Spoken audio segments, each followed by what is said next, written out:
How's it going, Yankee fans? Welcome back to Fireside Yankees with Alex and Ryan. So the Dodgers have gotten our number quite often over the last couple of months, safe to say, beating us in the World Series, then getting Roki Sasaki. Obviously, they're just stacked to the brim with talent, but they don't have Devin Williams, and I want to talk about how this kind of materialized. The Yankees were not really linked much to Williams during the offseason, during those kind of winter meetings and all the stuff that kind of happened to leading us to get one of the best closers in the game. The Dodgers were actually the team that was linked most to Williams, and even Williams himself came out and said, I thought I was going to L.A. Everyone told me I was going to L.A.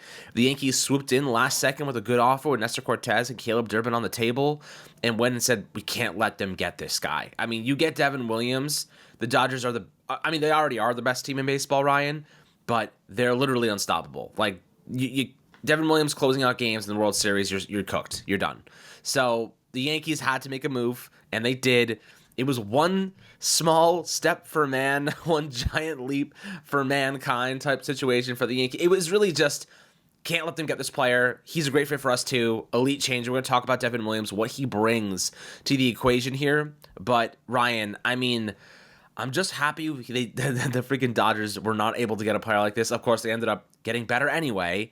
But the Yankees bullpen certainly is extremely formidable, not to mention their starting rotation. Yeah, the way this kind of materialized was crazy because kind of given the flurry of news that came out regarding, the Yankees had just signed Max Fried that day. They had lost Juan Soto about a week earlier. And then you looked at what they were looking to do that winter. They were going to try to, this winter, they were trying to build up the pitching staff, improve where they could around the roster. And, Devin Williams said himself in the press conference, he thought he was heading to LA. Assuming that means the Dodgers. I think he was referring to the Dodgers.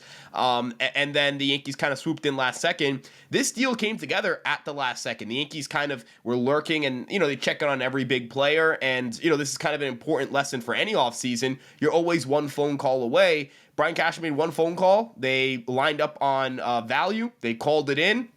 Cortez and Durbin are obviously pieces that I think we both, envisioned either A, being a factor on this team, or B, potentially being shopped in the trade market. There were conversations about Nestor Cortez being on the trade block at the deadline. And then, of course, with Durbin, he was the projected starting second baseman before he was traded. But I think you and I can agree, Alex, that the window to give him playing time kind of shrunk the second Juan Soto left. Without Juan Soto in the building, you could not have really tried to run out a rookie to be your starting second baseman, someone who's never played a major league game. I got why they made that move. For the Brewers, they ended up getting a versatile infielder and a good starting pitcher in Cortez. But in the Yankees case here, they've got a truly premium dominant closer. I mean, he's had 1 year where his ERA was above 2.50, and that year came in 2019 when he was a rookie. And if you want to get even more kind of crazy here, again, that's 1 year with an ERA over 2 in terms of full seasons or coming up and pitching the majority of the season being played.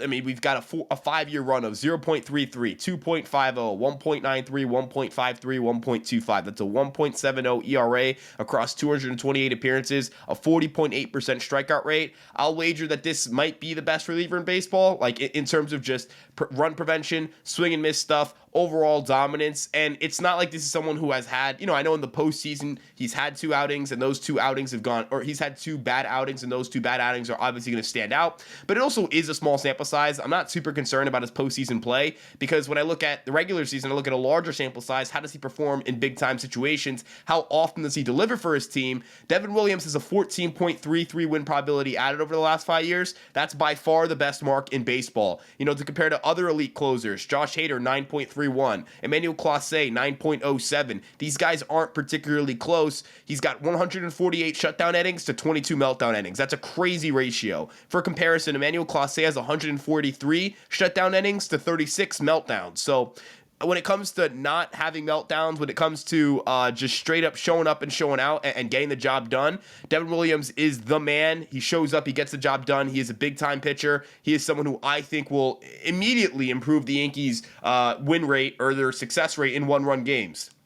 Last season, the Yankees were just 1 game above 500 in one-run game scenarios. Alex, I think you and I we could go on and on about the litany of horror games the Yankees played last year where it was close, they needed a big strikeout, they needed a big out, and they couldn't get the job done. time and time and time and time and time and time and time again. Even in games where they ended up winning, there were situations where it's like, why is this game going to extra innings? I mean, there are so many games, Alex. You know, you think of that game against Baltimore. Granted, that wasn't Clay Holmes' fault, but you needed a strikeout there and you couldn't get it. You know, you think of that game against Texas, the walk-off grand slam. You think about the World Series, the horrors of like if the Yankees could have just gotten a big strikeout in games 1 or games 5, they would have potentially been up 3-2 in the series, or at least gone back to LA with a chance down 3-2 to make it to win the World Series. This team pissed on itself in these situations. Again, they were not good in one-run games. They were average. They were 500. They need to be above 500 in those situations, and Devin Williams certainly plays into their ability to beat any other team in a one-run game. Absolutely. I mean, he is a catalyst, just for lack of a better word. And listen, this Yankee bullpen, Luke Weaver saved us in a critical moment. If Luke Weaver did not do what he did, we were going to get wiped. Like, it wasn't even going to be remotely competitive. He stepped up at a big moment. And, you know, of course, Clay Holmes now with the Mets. And I think that the combination of Luke Weaver and Devin Williams is head and shoulders better than the combination of Weaver and Clay Holmes. I think that's objectively true. The Yankees stealing him from the Dodgers right out from under him in that trade is not, it not only helps the Yankees in the World Series, but we could see that actually becoming a pivotal moment in the World Series, right? Like if we fast forward to game 2 or game 3 of the World, even game 1, you could say, because he's definitely going to pitch it, you know, assuming the Yankees would actually get there. And if he was reversed, if he was on the Dodgers, you're a Yankee fan, you're like, oh, we're cooked. Like we're definitely cooked. And having him on our team now is like you have a 1-run lead.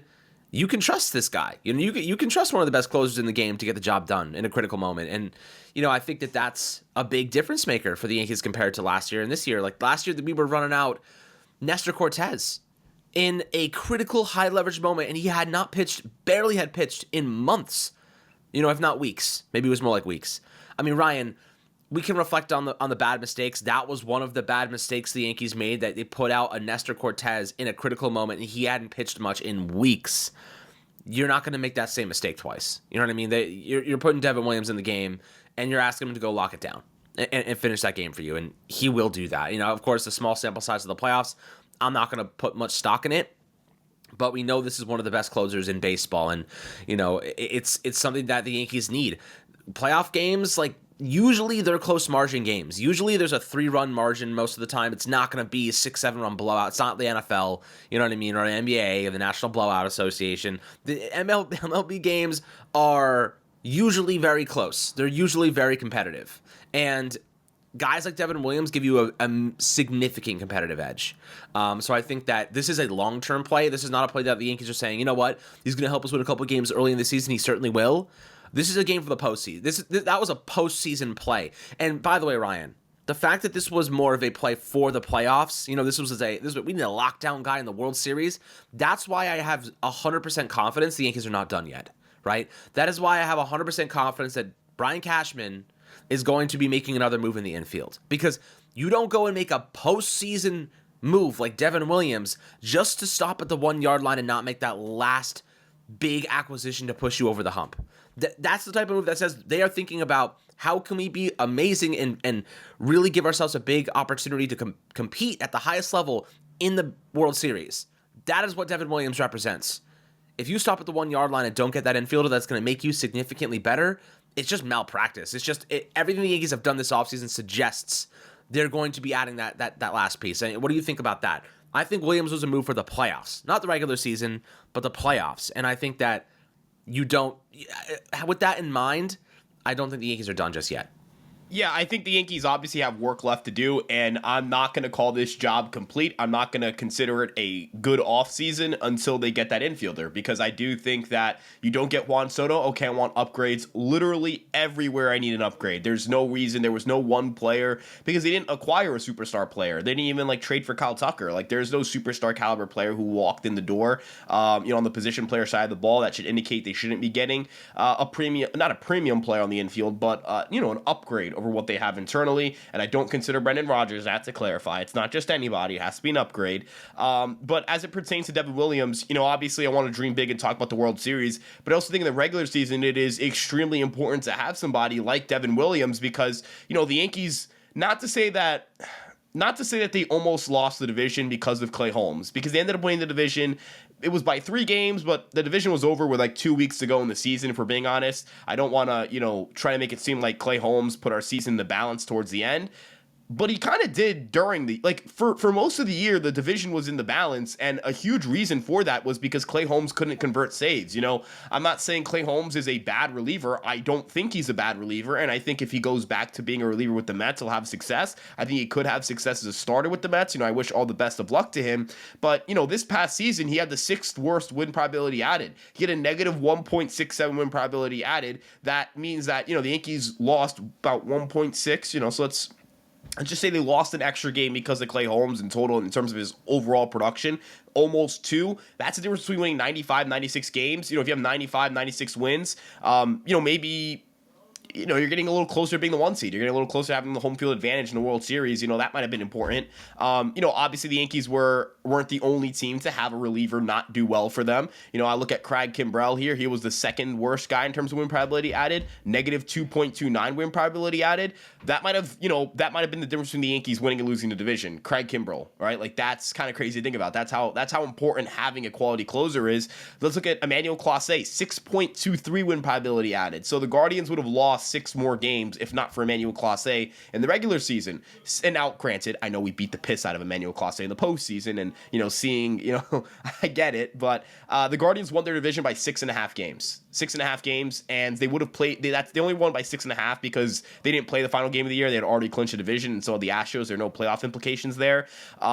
Let's say they had lost that hypothetical game 162. They might have not won the division without Emmanuel Clase. I'm just trying to pull up like Luke Weaver, plus 3.28 win probability added. Yankees won the division by 3 games. They won the division probably because of Luke Weaver. Having high quality bullpen arms in critical situations is a big, not the only way, but it's a big way to win games in the regular season and put yourself in position to have the first round bye. I want to emphasize how important it is to not play a wild card series in a sport like baseball. Baseball's a high variance sport. It's why when people say, don't even watch this year, the Dodgers have won the World Series already, no one can, baseball's a high variance sport. I've seen plenty of great teams lose in the first round and second round. I've seen plenty of not great teams win the World Series. I could point to a 111 win Dodgers team in 2022 that got bounced in 4 games by the Padres, who they beat 14 out of 19 times and dominated in the regular season. Anything could happen in the postseason. But if, again, you want to control variance a little bit, you want to, make sure that things kind of press in your favor. You want to have a guy like Devin Williams where he's locked down, reliable, strikes out a bunch of dudes, and kind of pushes everybody back on the depth chart a little bit. Luke Weaver, I think, is a capable closer, but I think you and I could agree, Alex, him in that I can come out of the bullpen and pitch whenever role is a lot more valuable. When he can come out in the 7th inning or come out in the 8th inning instead of having to wait until the 9th inning. Think about, again, game 1 of the World Series. What if the Yankees could have not game one, excuse me. Game one. What if the Yankees didn't have to ride Luke Weaver as much as they did during the postseason up to that point? Would he have pitched a little better in the World Series? Would he have missed a few more bats? Would he have had a little more zip on his fastball during the World Series? That's something you got to think about. Luke Weaver was overused in the postseason. I think he had like the 4th most innings in postseason play as a reliever this past year. Like, that's crazy, man. You can't.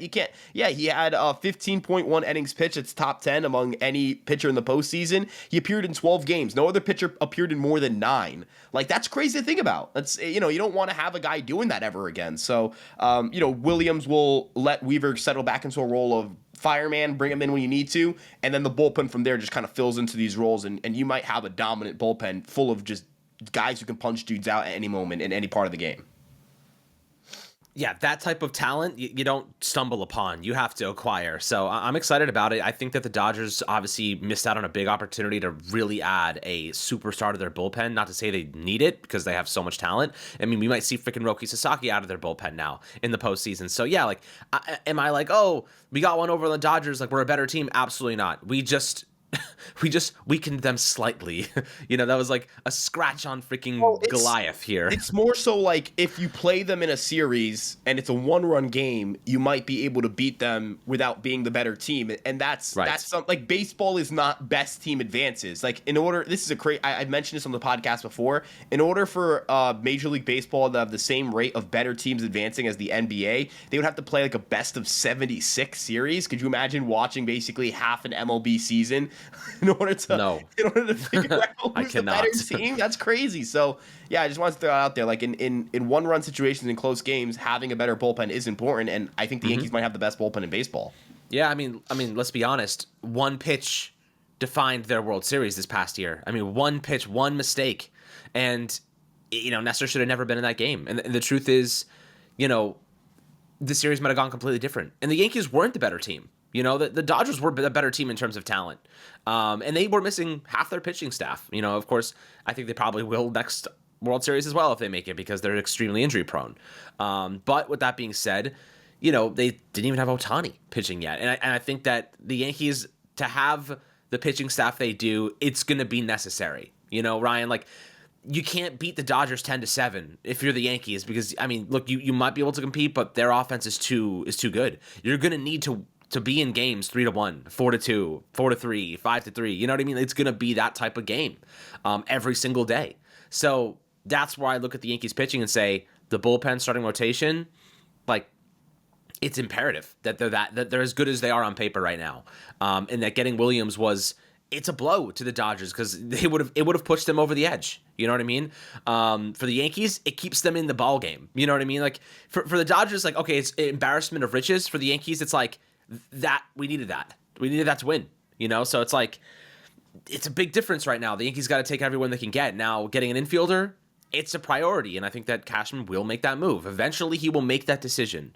But right now, there's no rush. We're like, we're talking about infield options, Brendan Rodgers and, other guys. And there is no reason that we should sit here and pretend as if the Yankees can't or won't make another move. I think they will, because they know they have to at some point, whether it's now, in a month, during the trade deadline over the summer. They know they're going to have to make that choice at some point, and they will. Because it's the difference between winning a chip and competing for a chip, and maybe even not even being the best team in the AL. So I do think that is something to keep in mind, food for thought, for lack of a better word. So looking at the future here, we'll keep you guys updated, of course, on any nuggets and different rumors on the hot stove that are bubbling. It's been pretty quiet over the last couple of weeks, Ryan. Pretty somber, lots of nothing. But we think when spring training starts to ramp up in the next month or so, we'll start to get some more information, especially regarding the prospects. We're super excited. Like every year, there's a couple prospects that ball out in spring training. And last year was Spencer Jones. We even saw Yorit Vivas do a lot of really good stuff. There's always some fun storylines to follow. So we got you guys covered as we get closer to that time. But as always, my friends, make sure you drop a comment in the YouTube comment section, like and subscribe, drop a 5-star review on Apple and Spotify. Appreciate you guys as always. And we'll catch you guys on the next Fireside Yankees episode.